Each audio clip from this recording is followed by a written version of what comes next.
ఈ దిన వాగ్దానం యోహాను సువార్త 15వ అధ్యాయం 16వ వచనం. మీరు నా పేరట తండ్రిని ఏమి అడుగుదురో అది ఆయన మీకు అనుగ్రహించినట్లు మీరు వెళ్ళి ఫలించుటకును మీ ఫలం నిలిచి ఉండుటకును నేను మిమ్మును ఏర్పరచుకొని నియమించి తిని. నా ప్రియ సహోదరులారా, దేవుడు ఈరోజు మీతో మాట్లాడుతూ ఉన్నాడు. తండ్రి పేరట మీరు దేవుణ్ణి అడిగినట్లయితే మీరు దేనినైతే అడుగుతారో వాటిని దేవుడు తప్పకుండా మీకు అనుగ్రహిస్తానని వాగ్దానం చేస్తూ ఉన్నాడు. అడుగుడి మీకు ఇయ్యబడును, వెదుకుడి మీకు దొరుకునని దేవుడు సెలవిచ్చాడు.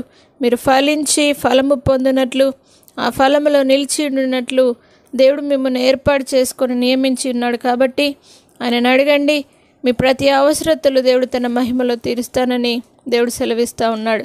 ఎలాంటి అవసరతలతో మీరు బాధపడుతూ ఉన్నారో, ఎలాంటి ఆర్థిక ఇబ్బందుల చేత మీరు ఇబ్బంది పడుతూ ఉన్నారో, ఎలాంటి ఆరోగ్యం కొరకు మీరు ఆశపడుతూ ఉన్నారో, ఈరోజే దేవుడు వాటన్నిటినీ తప్పకుండా మీకు అనుగ్రహించి మీరు వెళ్ళు ప్రతి స్థలంలో దేవుడు మీకు తోడుగా ఉండి మీ ఫలము నిలిచి ఉండేలా దేవుడు చేయబోతున్నాడు. కాబట్టి దేవుడు మిమ్మల్ని ఏర్పాటు చేసుకున్నాడు. కాబట్టి ధైర్యం వహించండి.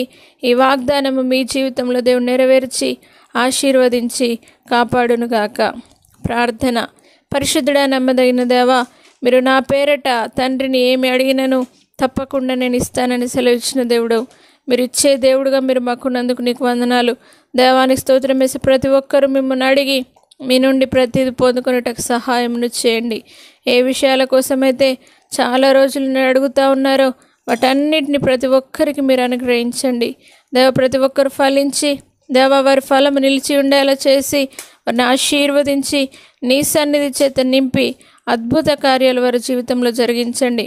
ఆర్థిక పరంగా ఉన్న ప్రతి అవసరతలు తీర్చండి. ఆరోగ్యపరంగా ఉన్న ప్రతి అవసరతలు తీర్చండి.